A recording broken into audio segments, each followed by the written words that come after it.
modeste, hein. Vous savez, ça fait 16 ans qu'on se connaît. Enfin, je se connaissait un petit peu avant, mais on était ensemble à Madagascar.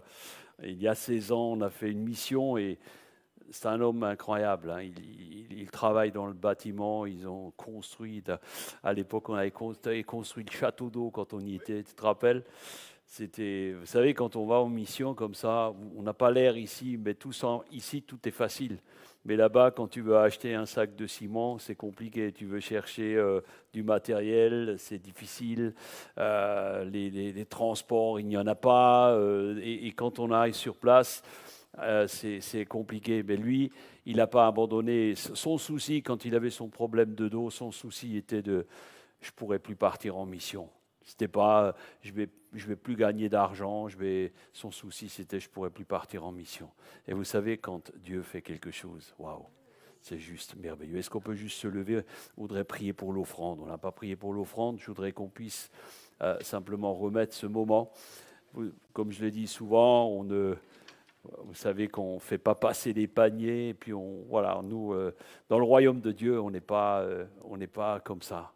On croit que Dieu agit avec fidélité. Et on le voit à chaque jour. Alors Seigneur, merci pour toutes les offrandes, pour les dîmes, pour ceux qui mettent à part une part de leur revenu, qui donnent de leur temps, qui donnent de leur amour, qui donnent de simplement leurs finances. Nous te bénissons pour cela, Seigneur. Ce matin, je veux prier pour que la multiplication se fasse. Là où il y a de la semence, il y a aussi une croissance. Là où il y a de la semence, il y a une multiplication. Et ce matin, vraiment merci pour cette offrande merveilleuse, ces dîmes qui sont données à chaque semaine, chaque mois, pour ceux qui donnent par Internet ou ceux qui donnent également par virement. Nous te bénissons, Seigneur. Nous multiplions, nous proclamons que la multiplication est en route, est en marche. Seigneur, quelle grâce de pouvoir te servir et je te bénis pour cela et je bénis chaque personne qui donne plus que simplement de son superflu, mais qui donne de son nécessaire avec joie. Nous te remercions. Amen. Vous pouvez prendre place. Alléluia. Donc le trône est derrière pour ceux qui veulent donner en sortant, en entrant. Vous faites comme vous voulez. L'essentiel, c'est que vous donniez avec joie. Amen. Alors justement, aujourd'hui, vous avez vu mon thème, un cœur rempli pour une vie transformée. Un cœur rempli de quoi? Un cœur rempli du Saint-Esprit. Alléluia. Alors pourquoi est-ce que c'est indispensable d'avoir un cœur continuellement rempli de son esprit? Pourquoi est-ce que c'est important? Si la Bible nous y encourage, et que même Jésus avait dit aux disciples, restez sur place en attendant que le Saint-Esprit vienne, c'est qu'il y a besoin d'être rempli d'en haut à chaque jour. Et il y a des raisons importantes. La première pensée, en préparant ce message qui m'est venu, et je dois vous avouer quelque chose, c'était un accouchement. Des fois, on a des messages qui coulent. Ça vient tout seul. Et ce message-là, je ne sais pas s'il y a peut-être quelqu'un comme ça dans les lieux cachés qui ne voulait pas trop que je parle de ça. C'était un peu difficile. C'était, comme on dit, un accouchement difficile. Peut-être, c'était comme une césarienne. Hein. Donc voilà, je l'ai vécu un peu comme ça. Fabien peut vous le partager. J'ai eu du mal cette semaine.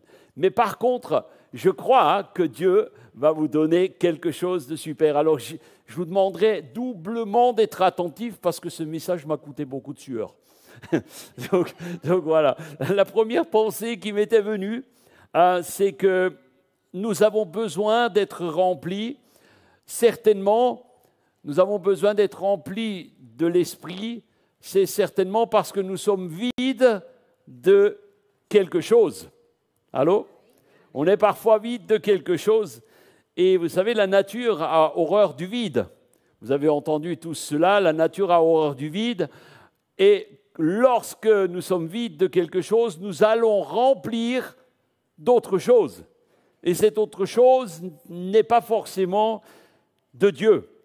Donc le vrai danger n'est pas d'être vide de quelque chose, mais c'est d'être rempli d'autre chose que du Saint-Esprit. Vous êtes avec moi? l'apôtre Paul va exhorter les croyants. Et il va leur dire, dans Éphésiens 5, verset 18, est-ce que ça n'avance pas? Ah, c'est peut-être moi, bouge pas. Voilà, c'est moi. C'était moi. Désolé. Merci Rachel. Elle est rentrée de vacances hier soir. Et aujourd'hui, elle est là. Est-ce qu'on peut juste bénir tous ceux qui sont à la technique? Cyprien, le jeune là qui vient depuis quelque temps. Ah, il a été pris au saut du lit ce matin pour remplacer Claude qui n'est pas trop en forme. Et bien, il a été à la hauteur. Est-ce qu'on peut l'applaudir aussi? Alléluia.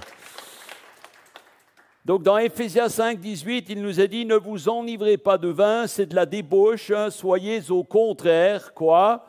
Remplis du Saint-Esprit. » Alléluia. Pour être ivre, alors je ne vais pas demander de lever la main, qui c'est qui a déjà été ivre ici? Ça ne se fait pas. Pourquoi? Je me suis dit, il y en a qui vont dire « Oh, ok. » Il a pris cet exemple parce que sûrement, à son époque, tout le monde connaissait un petit peu ce que c'était. Et pour être ivre, eh bien, il faut prendre des substances. Hein. Qu'est-ce qu'on prend? Du vin, toutes sortes de choses. Hein. Et donc, les personnes en état d'ivresse ont souvent de la difficulté à exécuter les tâches. Est-ce que vous avez déjà vu quelqu'un qui avait un petit coup dans le nez? Ouais. Des fois, il dit, je vais passer à côté du pupitre. Là. Je passe où? Au milieu, à droite. Il a des problèmes, hein. Il y a des problèmes pour exécuter des tâches simples. Alors l'ivresse correspond à un état intellectuel et physique, j'ai regardé le dictionnaire, un trouble de l'humeur et parfois du langage. Et parfois, ceux qui ont bu un peu trop, ils auraient tendance à développer des paroles qu'ils peuvent regretter par après. Vrai ou pas vrai? Ou même faire des gestes qu'ils peuvent regretter par après. OK. Paul a utilisé l'image de l'ivresse parce que tout le monde sait de quoi il parle ici. Et ce verset donc établit un contraste entre l'ivresse du vin, qui mène à la débauche, c'est ce que je disais, et à la plénitude du Saint-Esprit, qui conduit à une vie sanctifiée. Alors, soit tu bois du vin et tu arrives à l'ivresse, soit tu te remplis du Saint-Esprit pour que ta vie puisse être sanctifiée. Alors, le fait de vivre sous l'influence du Saint-Esprit, en être rempli signifie qu'il n'y a pas de place pour autre chose. On ne veut pas laisser de place, le chrétien ne veut pas laisser de place pour autre chose. Et spirituellement, le mal ne cohabite pas avec la sainteté de Dieu. Vous êtes toujours là? Oui. OK. Donc le Saint-Esprit, qui est lui-même Dieu, tout comme Jésus est Dieu également. Dans Galates 5, 16, nous lisons « Marchez selon l'Esprit et, quoi? Vous n'accomplirez pas les désirs de la chair. » Voilà pourquoi Dieu veut que nous soyons remplis sans cesse. Vivre selon l'Esprit est essentiel pour vaincre les désirs charnels. Donc nous voyons que c'est un commandement et non une option. C'est un commandement et pas une option. Je reviens sur Éphésiens 5, 18 que nous venons de lire. Ne vous enivrez pas de vin, c'est de la débauche. Mais après, il va dire, soyez au contraire remplis de l'Esprit. Et le verbe utilisé pour « soyez remplis », il est au présent de l'impératif, c'est-à-dire que c'est quelque chose qui fonctionne en continu. Ce n'est pas une fois pour toutes. Remplis-toi et c'est fini. C'est un impératif. Et cela signifie que chaque fois que nous avons besoin d'être renouvelés chaque jour, nous avons besoin de constamment rechercher la plénitude du Saint-Esprit. Et ce n'est pas une option ou un privilège qui est réservé juste à quelques-uns. Peut-être certains disent « Ah, ben lui, il a de la chance, elle a de la chance. » Non, non, ce n'est pas ça. C'est réservé à tout le monde. Maintenant, tourne-toi vers ton voisin et lui dis « Même à toi, c'est réservé. Même à toi. Même pour toi, tu as besoin d'être rempli chaque jour de quelque chose. Et ce quelque chose, c'est du Saint-Esprit. C'est un commandement que Christ a donné à ses disciples. Et ce commandement implique quelque part une soumission. On le fait volontairement, on n'est pas forcé de le faire, on n'est pas forcé, mais on est soumis à Dieu et son esprit peut faire son travail en nous. Amen. Donc être rempli n'est pas une expérience unique. Ce n'est pas une expérience que tu fais une fois dans ta vie. Moi, je pourrais raconter plusieurs expériences. Et je crois que le Saint-Esprit veut, à chaque jour, nous renouveler. À chaque jour, il veut nous montrer des nouvelles choses. C'est une expérience, une démarche qui est régulière.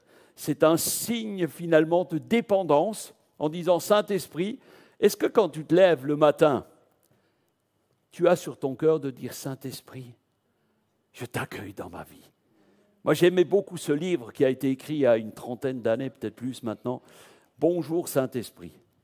Et à un moment donné, je me levais tous les matins et je disais « Bonjour Saint-Esprit », comme s'il était à côté de moi. Et je vous encourage à le faire, dire « Saint-Esprit, aujourd'hui, je t'accueille, viens, prends toute la place, remplis-moi ». Je ne veux pas me laisser remplir par des choses qui ne sont pas de toi. Alors, il faut demander à ce que Dieu te remplisse tous les jours, chaque jour, pas une fois pour toutes, pour qu'il renouvelle finalement l'onction. Oh, vous savez, pour moi, ce qui est le plus important, c'est l'onction. Parce que sans l'onction, personnellement, je ne serais pas là. Je pourrais faire autre chose. Mais c'est l'onction qui nous amène toujours à chercher sa présence. Et moi, je me réjouis quand, je me répète, mais ce n'est pas grave, quand on se retrouve le dimanche matin dans la petite salle à côté, petit groupe, waouh, tout d'un coup, il y a 3 prières, un chant qui monte et l'onction de Dieu descend, direct. Vous étiez là avec nous ce matin. Qu'est-ce que vous en pensez de ce que je dis? Est-ce que c'est un mensonge ou c'est vrai? Il confirme. Alléluia. Vous savez, quand vous venez préparé, rempli de l'esprit, eh bien ça déborde et tu peux apporter quelque chose. Si tu viens sec, eh bien il n'y a rien. Rempli à nouveau chaque jour. Et c'est ce que je veux. Aujourd'hui, je prêche pour ça parce que mon désir, c'est que cette Église ne soit pas juste remplie de gens, mais je désire que cette Église soit remplie de personnes remplies elles-mêmes. Parce que si vous êtes remplis, vous allez déborder et ça va toucher les autres. Wow, il y a quelque chose qui se passe. Et c'est ça que mon cœur veut. Regardez, il est dit, alors certains vont dire, oui, mais moi j'ai déjà demandé, ça ne vient pas. Écoute. Si tu demandes sincèrement, ça va venir. Dans Luc 11, 13, il est dit, hop, soyez remplis, tac, celui-là. Luc 11, 13, si donc méchant comme vous êtes. Alors le méchant, ce n'est pas méchant, t'es méchant, hein, non, c'est méchant, ça veut dire que vous n'avez pas encore trouvé la plénitude de l'esprit. Vous savez donner de bonnes choses à vos enfants. Est-ce que vous donnez des bonnes choses à vos enfants? Moi, j'espère que ce matin, je vais vous donner des bonnes choses. À combien plus forte raison le Père Céleste donnera-t-il le Saint-Esprit à ceux qui le demandent? Alléluia. Donc si tu commences à demander, si tu commences à te mettre devant Dieu, dire Seigneur, aujourd'hui, remplis-moi parce que j'ai une mission, parce que j'ai quelque chose à faire, et on va venir, Dieu est prêt à donner ce que tu demandes. L'importance d'être rempli, la plénitude du Saint-Esprit. Regardez Jean-Baptiste, même avant sa naissance, il est dit de lui qu'il était rempli du Saint-Esprit dès le sein de sa mère. Ce n'est pas moi qui l'invente, c'est dans Luc 1, 15, où il est dit « Il sera rempli de l'Esprit Saint dès le sein de sa mère ». Donc tu peux être rempli même dans le ventre de ta maman. Et je peux vous assurer que je connais plusieurs des amis qui sont pasteurs de 2, 3, 4 générations. Eh bien, je peux vous garantir qu'il y a quelque chose. Il y a quelque chose en plus que des fois j'aimerais avoir. Mais je prie pour que les choses évoluent et que spirituellement, ce que le Seigneur me donne, je puisse vous le communiquer tout simplement. C'est gratuit, recevez gratuitement, mais demandez. Alléluia, en toute humilité, je dis ça. Ça montre que la plénitude du Saint-Esprit est essentielle pour la mission que Jean avait. Jean-Baptiste, que faisait-il? Sa mission, c'était quoi? C'était baptiser d'eau dans le Jourdain, c'était le baptême de repentance. Et tout Israël venait pour se faire baptiser. Ils se repentaient devant Dieu parce qu'ils avaient la crainte de Dieu. Et de surcroît, il a baptisé Jésus. Il a baptisé Jésus, qui sera rempli du Saint-Esprit. Il dit, le ciel s'est ouvert, comme une colombe est descendue sur lui, et il fut rempli du Saint-Esprit. Après toute l'histoire, vous la connaissez, les rentrées dans l'idée. Je voudrais juste faire un appel, puisqu'au mois de juin, nous aurons des baptêmes, et je crois qu'il y a déjà 2 ou 3 candidats. Si vous désirez vous faire baptiser, venez me voir, ou venez voir Fabienne, ou envoyez-nous un mail ou un texto, et on prendra ensemble un rendez-vous avec tout le monde pour faire une formation au baptême. Donc vraiment, c'est un moment important. Donc ce n'est pas le baptême de repentance, c'est le baptême d'eau qui va déclarer, oui, je fais partie de la famille de Dieu. Alléluia. Et ça, c'est une grâce. Le Saint-Esprit est là, à toute époque, et pour tout le monde. Et la promesse que Jésus avait faite, restez sur place et attendez que survienne sur vous la puissance d'en haut, eh bien, elle va s'accomplir. Et elle va s'accomplir quand? Le jour de la Pentecôte. C'est bien, il y a 2 qui suivent. Les disciples ont été remplis du Saint-Esprit, et ce qui va les transformer en des témoins puissants de l'Évangile. Ils furent tous remplis dans Actes 2:4. Et ils se mirent à parler en d'autres langues, et cela leur est donné de s'exprimer de cette manière-là. Alors, waouh! Parfois, on se dit, ouais, mais parler en langue, ça ne sert à rien. Moi, je vais vous dire une chose. Quand tu es rempli du Saint-Esprit, et quand tu parles en d'autres langues, c'est comme, tu es rempli jusqu'ici, et là, tu vas commencer à déborder, et tu vas dire des choses, tu vas prier des choses dont tu ne sais même pas ce que c'est. Alors moi, je veux vraiment vous encourager, pour ceux qui ne parlent pas encore en langue, de dire « Saint-Esprit, remplis-moi parce que j'ai besoin d'aller plus loin. Je veux vivre une soif. » On prie pour un réveil. On a toujours notre fameux réveil. D'ailleurs, il n'est toujours pas à jour. On prie pour un réveil. Parce que l'Église a besoin d'un réveil, le monde a besoin d'un réveil. Et le réveil commence d'abord par toi-même. Le réveil commence par toi-même. Et si tu n'es pas rempli de plus de son esprit, le réveil ne se produira pas. Alléluia. Moi, je veux vivre cette dimension-là. On va avoir dans quelques semaines, c'est pas dans quelques semaines, c'est la semaine d'après, nous serons au congrès UAPM où c'est plein, hein, on n'a plus de place, voilà, c'est plein. On aura un orateur qui est en Colombie actuellement. Ils ne sont pas là ce matin, nos amis colombiens. Il y a un réveil extraordinaire. Un réveil extraordinaire où des gens, il paraît que plus de 30% de la population maintenant est devenue chrétien évangélique. Alors, j'ai dit, moi, je rêve de ça. Je rêve qu'en France, il y ait quelque chose qui se produise, une soif. Alors, je suis heureux parce que cette année, Fabienne, elle n'a pas eu... les inscriptions sont arrivées, on a quadruplé le prix de l'inscription, et les inscriptions sont arrivées 4 fois plus vite. Il y a un mois, pratiquement, c'était complet, hein, déjà. C'est jamais arrivé. Et je crois qu'il y a une soif, mes amis. Il y a une soif. Alors moi, je vous encourage, si vous ne pouvez pas venir cette année, ou si vous n'êtes pas inscrit, parce que de toute façon, c'est trop tard, eh bien, tout simplement, il y aura des émissions qui vont être retransmises. Ce ne sera pas en direct, ce sera en différé, mais regardez-les. Regardez des vidéos où il y a des cultes de réveil. Un jour, on était avec Rosemée, elle parlait de ça, elle a vécu un réveil à l'île Maurice il y a, on ne dira pas le temps, parce que sinon... il y a bien longtemps, et une puissance. Et tu es un enfant de ce réveil-là, toi, je crois. Vous savez, c'est possible aussi parmi nous. Mais ça ne sera possible que s'il y a un peuple qui a soif et que s'il y a une Église remplie du Saint-Esprit qui a le désir et le feu de l'annoncer autour de lui. Alors j'espère que dans ce milieu, au milieu de nous, il y a des gens qui ont ce désir-là. Je n'avais pas prévu de dire ça, mais je l'ai dit. Alléluia. Voilà, quand le Saint-Esprit dit quelque chose, tu le dis. Alors on voit que la plénitude du Saint-Esprit est vraiment indispensable. Pierre, on est à la Pentecôte, Pierre a été le cœur rempli.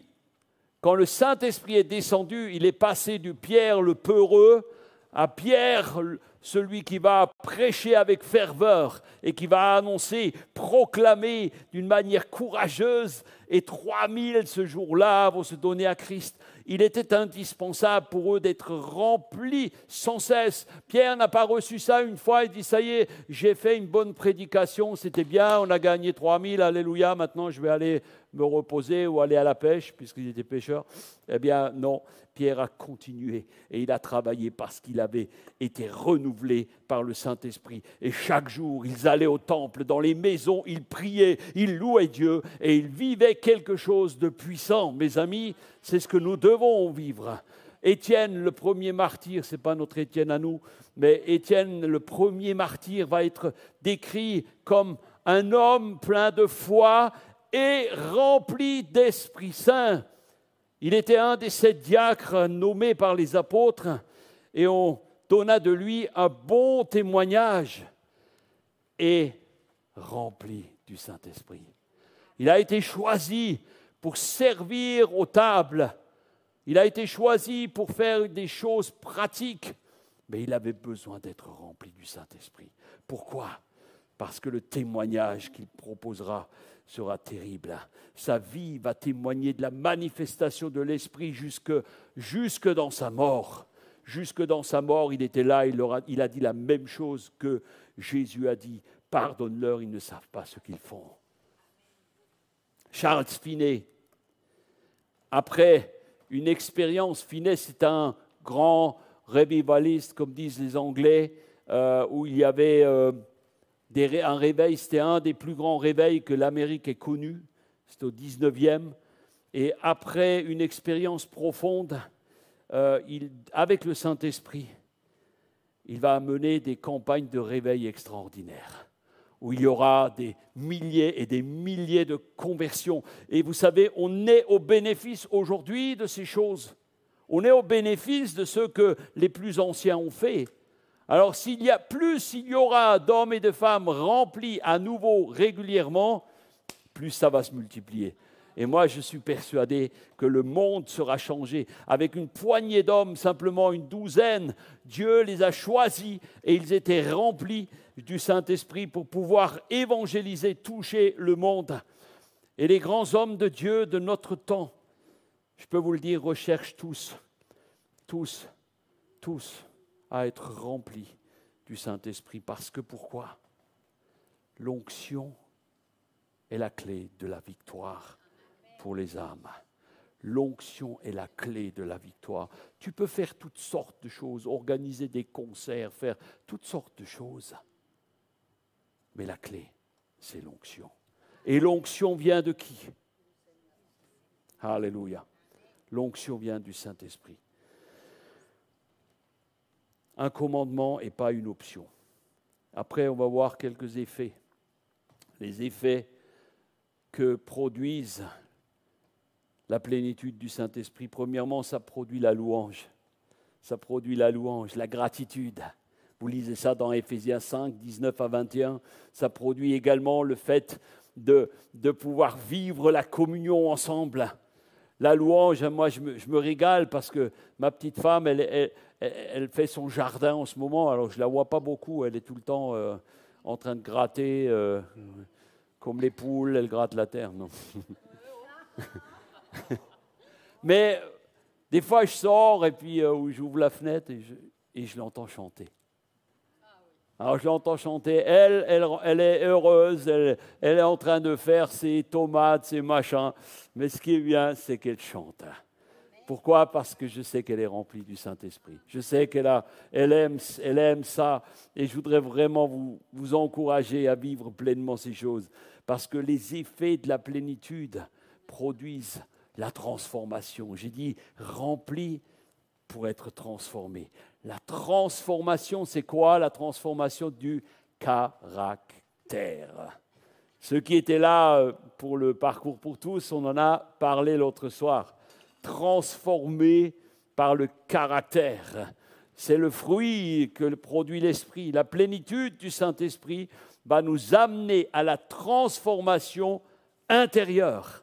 La transformation intérieure, pas extérieure. L'extérieur se fera naturellement, mais d'abord, le cœur doit être rempli et alors les choses vont arriver. Et ça va produire le fruit. Et je cite souvent ce verset, je sais que vous l'aimez également, c'est Galates 5, 22. Notez-le, gardez-le, apprenez-le par cœur. Le fruit de l'Esprit, c'est quoi?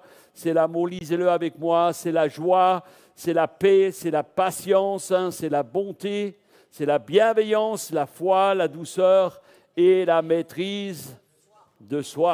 Mes amis, cette transformation n'est pas que le résultat d'efforts humains, mais c'est l'œuvre de l'Esprit en nous. La plénitude du Saint-Esprit apporte cette joie et l'espérance. Alors, ne pensez pas, je ne voudrais pas que vous pensiez que vous n'aurez rien à faire. Il y a des gens qui disent « Ah, c'est bon, le Saint-Esprit est avec moi, donc moi, je peux me permettre toutes sortes de choses. » On a bien souri là, le jeudi soir avec le parcours pour tous, où quelqu'un disait « Il y a des gens, alors, peut-être certains vont se reconnaître. On va dire « Moi, on n'a rien à me dire, c'est ma nature, c'est mon caractère, voilà. Je suis comme je suis, on me prend comme je suis. » Je suis désolé. Tu vas peut-être croire que tu affirmes ton caractère, mais surtout tu affirmes ton mauvais caractère. Eh oui. Nous avons des choses à faire pour que le fruit se développe. Eh bien, il y a quelque chose à faire. Mais je le vois dans le jardin, moi je ne suis pas doué là-dedans. Je sais faire à manger, mais je ne suis pas doué dans le plantage. Alors j'ai pris l'exemple du jardinier. Donc ce n'est pas elle, ou elle plus jeune. Elle avait encore des couettes. J'ai pris l'exemple du jardinier. Quand tu plantes quelque chose, des semences, il faut arroser. C'est Dieu qui fait croître. Mais si tu n'arroses pas, il faut qu'il y ait un environnement qui soit favorable, c'est-à-dire l'humidité, la chaleur, c'est-à-dire que tu as besoin de faire les choses. Est-ce qu'il y en a d'autres qui font du jardin ici? Plusieurs, hein? Ah, c'est beau, hein? Moi, j'aime vous regarder faire le jardin, je vous assure. Hein?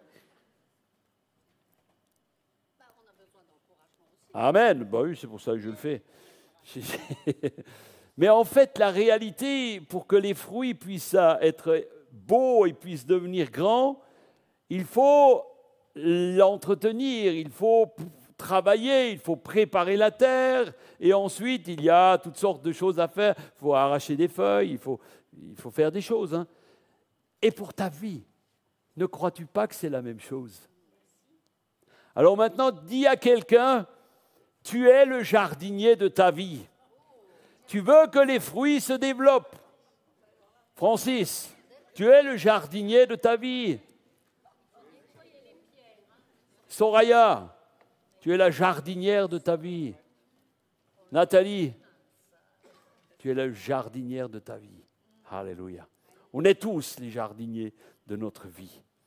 Notre transformation, vous savez, conduit à une vie sanctifiée. Une vie sanctifiée. Et cela reflète finalement le caractère de Christ. Saul, après sa conversion, Saul a vécu une transformation radicale. Il est devenu, passé de Saul le persécuteur à Paul, le grand apôtre, l'évangélisateur, de Paul le persécuteur, de Saul le persécuteur, à Paul l'évangélisateur. Alléluia, je ne sais pas si ça se dit, mais ça rime en tout cas, vous l'avez compris. Évangéliste, l'évangélisateur. Un évangéliste, il évangélise. Okay. Donc il est un évangélisateur. Okay. Non, mais j'aime bien inventer des mots des fois. John Wesley, qui était le fondateur de l'Église méthodiste, prêchait l'importance d'être rempli du Saint-Esprit parce que ça menait à la sanctification. Alléluia. Un autre effet, c'est la puissance du témoignage pour le service. Être rempli du Saint-Esprit nous active. Ça va t'activer. Ça va activer la puissance indispensable pour témoigner de l'Évangile avec assurance et servir avec efficacité dans le ministère auquel Dieu vous appelle. Dans Actes 1:8, il est dit, vous recevrez une puissance. Pour quoi faire? Pour être les témoins. Vous serez mes témoins. Les apôtres, après avoir été remplis du Saint-Esprit, ont prêché avec hardiesse. Une poignée d'hommes vont changer le monde à tout jamais. Et aujourd'hui, si nous sommes là, est-ce que vous pouvez vous imaginer que la terre, il n'y a jamais eu autant de chrétiens sur terre qu'aujourd'hui? Et oui, quoi qu'on en pense, il n'y a jamais eu autant de chrétiens sur terre qu'aujourd'hui. Parti de 12. D'un seul, qui est Jésus, qui a communiqué aux 12, qui ont communiqué à d'autres, qui ont communiqué à d'autres. Et c'est pour ça que nous sommes là aujourd'hui. Pensez-y, cette puissance, elle est toujours la même, aujourd'hui et pour toujours. Elle est la même et elle est disponible pour toi. Elle est disponible pour chacun d'entre nous. Le mot puissance, un des mots pour puissance, c'est le mot dynamis. Dynamis en grec signifie littéralement puissance miraculeuse, dynamisante. Puissance miraculeuse, dynamisante. Alors que nous avons reçu ce don, nous pouvons marcher avec assurance. Nous pouvons prier pour les malades avec foi. Ce n'est pas toi qui guéris. Parfois, j'ai prié pour des malades. Je sais que vous avez prié pour des malades. Et il y a des malades qui ont été guéris. Qui a déjà vu des malades guéris? Alléluia, parce qu'on a prié. Mais parfois, on prie et les malades ne sont pas guéris. Mais est-ce que c'est toi, c'est moi qui guérissons? Mais rempli du Saint-Esprit, tu vas avoir la foi pour reprier à nouveau. À un moment donné, on avait en cascade des personnes malades dans l'église, on avait des personnes qui mouraient, et on avait prié pour eux. On avait prié pour eux, et ça ne marchait pas. Puis à un moment, j'étais tellement découragé, je dis, mais ça ne sert à rien. Finalement, ça ne sert à rien. Et le Saint-Esprit m'a repris avec force. Et pourquoi je t'ai appelé? Pourquoi je t'ai appelé? Je t'ai appelé pour me servir. Et alors, je dis, pardon Seigneur, pardon Seigneur. Mais ne sommes-nous pas tous comme ça? Trop souvent, quand les effets que nous ne voyons pas arriver comme nous le voudrions, eh bien, on se dit, bon, on se décourage. Mais ce que nous avons chanté avant, le Dieu sur la montagne est le même que celui qui est dans la vallée. Autre effet de la plénitude du Saint-Esprit, c'est la communion avec Dieu, une communion profonde avec Dieu, le témoignage intérieur. Donc, la plénitude de l'Esprit favorise la communion avec Dieu, et notamment, et je le dis et le redis, à travers la prière en d'autres langues. Dans Romains 8, 14, il est dit « Car tous ceux qui sont conduits par l'Esprit, sont fils de Dieu ». Alléluia. Si nous sommes conduits par l'Esprit, si nous sommes remplis de son Esprit, nous savons à qui nous appartenons de façon concrète. Et cette relation avec Dieu, pour moi, elle est extrêmement importante et elle nous permet finalement de discerner la volonté, sa volonté. Et nous pouvons vivre ainsi, en harmonie avec ce que Dieu a prévu. En lisant les psaumes, et j'espère que vous les lisez, en lisant notamment les psaumes de David, vous pouvez sentir dans plusieurs psaumes la proximité de David avec Dieu. La proximité de David avec Dieu. Pourquoi? Le Saint-Esprit agissait en lui. Alors certains pensent, oui, mais dans l'Ancien Testament, il n'y avait pas le Saint-Esprit. Le Saint-Esprit était là de tout temps. Et il agissait de manière différente. D'ailleurs, David, à un moment donné, était tellement malheureux qu'il va dire, ne m'ôte pas ton esprit, ne m'enlève pas ton esprit. Moi, j'ai lu plusieurs biographies de grands hommes de Dieu qui ont marqué l'histoire et qui tous ont développé une proximité, ont développé une relation avec le Saint-Esprit régulièrement. Un de mes anciens mentors, dans la louange notamment, Chris Bowater, que certains plus anciens connaissent encore, et il s'enfermait, quand il était dans des conventions, il s'enfermait dans sa chambre d'hôtel, des fois toute la journée, chercher la face de Dieu, prier. Et quand j'ai réécrit ça, ce matin encore, j'ai prié, et je me suis souvenu, il y a maintenant 27 ans, pratiquement jour pour jour, quand nous avons été reconnus pasteurs, Chris Bowater était là. Philippe, je ne sais pas si tu t'en souviens, moi, peut-être. Si, tu dois t'en souvenir, ouais. C'était à Ozoir, ouais, tu t'en souviens, waouh.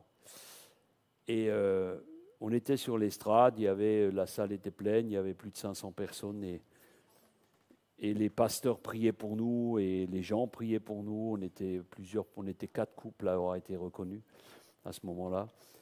Et on était là, je me souviendrai toujours de cet instant. On était là avec Fabienne, on se tenait par la main. Et tout d'un coup, ça ne s'explique pas. Il y avait une telle onction. Tout d'un coup, il était devant moi. Mais je sentais qu'il était là. J'avais les yeux fermés, je ne le voyais pas. Il y avait une présence de Dieu extraordinaire. Et il a commencé à prophétiser sur nous. Je n'oublierai jamais cet instant.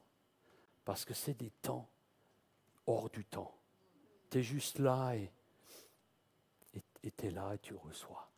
Et là, quand il a commencé à ouvrir la bouche, et là tu prends, c'est comme si Dieu te parle personnellement. C'est incroyable. Hein? C'était un moment extraordinaire. Et j'ai dit, Seigneur, je veux vivre ça. Je veux ça. Mais pour ça, il faut se mettre à part. Vous avez des hommes de Dieu ou des femmes de Dieu, Catherine Kuhlman, Kenneth Hagin, que j'ai lu tous ses livres, pas tous, mais j'ai lu beaucoup de ses livres. Un homme rempli de l'onction de Dieu.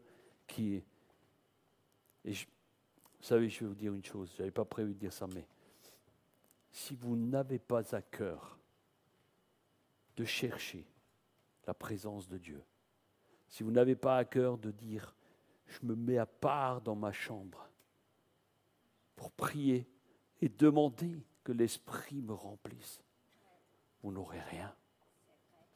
Vous viendrez assister à des réunions. Vous direz c'était chouette, c'était bien.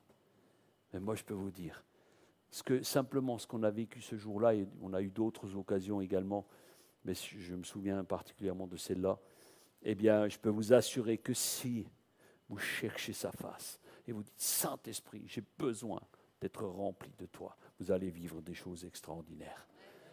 Plus proche de nous, on a connu Jean-Peter Schmitt qui était... On a eu le privilège de le côtoyer plusieurs fois, de près, et c'était pareil. Il ne parlait même pas, mais tu sentais la présence de Dieu. Il y a quelque chose qui émane lorsqu'un homme, une femme est rempli de l'Esprit. Et je me souviens, une fois, il est rentré dans une pièce. Tout le monde était là, et c'est waouh. Il a juste dit 2-3 mots. La présence de Dieu était là. Je veux vraiment vous encourager à chercher cette présence. La présence du Saint-Esprit nous apporte la joie, nous apporte la paix. Alléluia. Alléluia. Le royaume de Dieu, dans Romains 14, il est dit que ce n'est pas juste le boire et le manger. Le problème que nous avons, c'est le boire et le manger. C'est les choses de tous les jours qui nous inquiètent plus que tout ce que Dieu peut faire. Mais il est dit que si nous cherchons sa proximité, le royaume de Dieu, eh bien, donne sa paix et donne sa joie. Par quoi? Par le Saint-Esprit. Alléluia. Et cette joie, eh bien, elle nous offre une stabilité, elle nous offre simplement, c'est une joie. Là, j'ai un peu les larmes, là, mais c'est des larmes de joie. Ce n'est pas des larmes de tristesse. Lorsque le Saint-Esprit te remplit, tu pleures d'une manière différente. Tu pleures parce que Dieu est là. Alléluia. Est-ce que tu veux cette paix? Est-ce que tu veux cette joie? Alléluia. Je vais avancer. Il y a aussi des dangers. Il y a des dangers dans la vie, les dangers d'une vie sans chercher la plénitude du Saint-Esprit fait que nous serons vulnérables. Nous serons vulnérables dans beaucoup de choses. Alors je vais noter juste quelques dangers. Bien, c'est une vie chrétienne qui peut être superficielle, sans la plénitude. Une vie chrétienne qui n'est pas efficace. Et nous risquons finalement de traverser cette vie sans satisfaction, dépourvue de puissance et de profondeur. On pourrait finalement arriver à se contenter juste d'une foi intellectuelle. Oui, je suis croyant, ok, eh bien c'est bien, je suis croyant. Je lis ma Bible et je suis content parce que j'apprends des versets, je suis content. Mais sans la réelle présence de Dieu, rien ne se produira.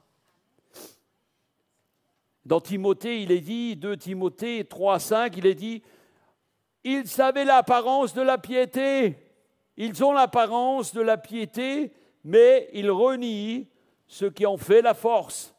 Qu'est-ce que nous avons comme force avec le Saint-Esprit? C'est la puissance de Dieu qui descend sur nous. C'est ça la différence. Le Saint-Esprit donne la vie et la puissance nécessaire pour accomplir ce que nous devons faire. Et sans cette plénitude, sans être rempli de l'Esprit, tu seras sec. Tu seras sec, superficiel. Le Saint-Esprit joue un rôle crucial dans notre sanctification. Si nous ne sommes pas remplis, nous serons vulnérables également à quoi? Aux tentations et aux péchés. Nous devenons vulnérables sans la plénitude. Pourquoi? Pourquoi devenons-nous ou sommes-nous vulnérables?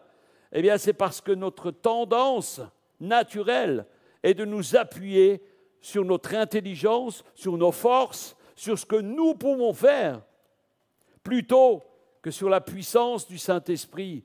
Alors, lisez avec moi Galates 5,16, il est dit « Marchez selon l'Esprit, et quoi? Et vous n'accomplirez pas les désirs de la chair. » Voilà une des raisons pour laquelle nous avons besoin également d'être remplis chaque jour.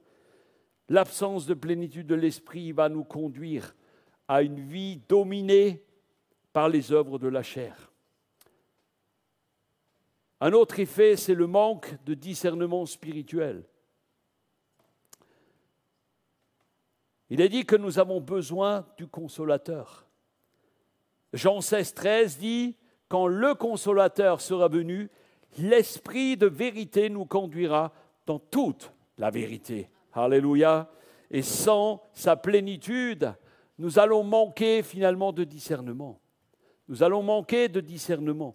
Nous avons besoin du discernement de Dieu. Et si nous manquons de discernement, nous risquons de manquer la cible.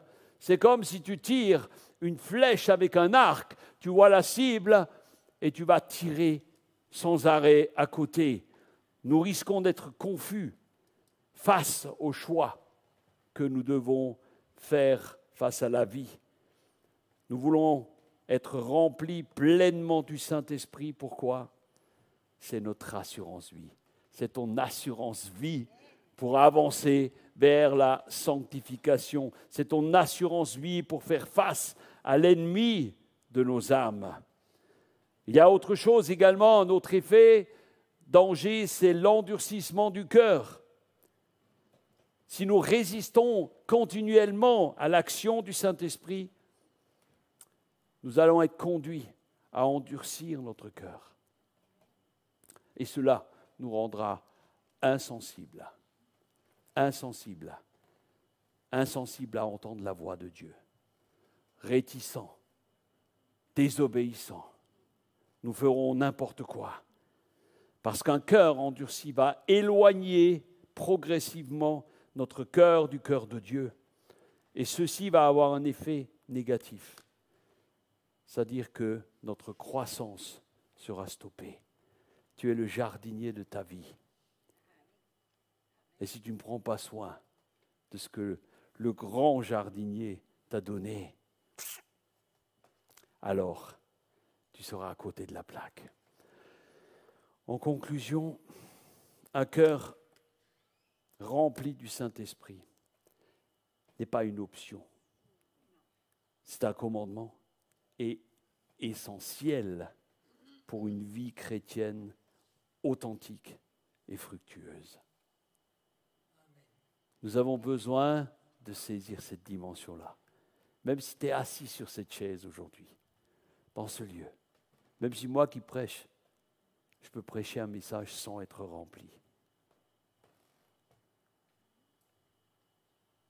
Je peux dire toutes sortes de choses. Je peux lire un texte, je peux lire la parole de Dieu sans être rempli. Il manquera quelque chose. Alors ce matin, j'aimerais qu'on se lève là. Et je voudrais, en terminant, dire ceci: négliger la plénitude nous expose à une foi superficielle. Nous serons vulnérables face au péché. Je vous encourage quotidiennement à mettre un temps à part, de préférence le matin, dire: Saint-Esprit, je t'accueille dans ma vie. Alléluia. Alléluia. Mes amis, nous pouvons vivre une vie victorieuse. Qui que tu sois, si tu as le désir profond dans ton cœur, tu peux vivre une vie victorieuse. Et tu pourras dire, comme il est dit dans Galates 2:20, c'est plus moi qui vis, c'est Christ qui vit en moi. Alléluia. Est-ce que tu peux dire ça avec assurance ce matin? Ce n'est plus moi qui vis. Des fois, ça écorche. Ce n'est plus moi qui vis. C'est Christ qui vit en moi. Alléluia. Courbons nos têtes un instant.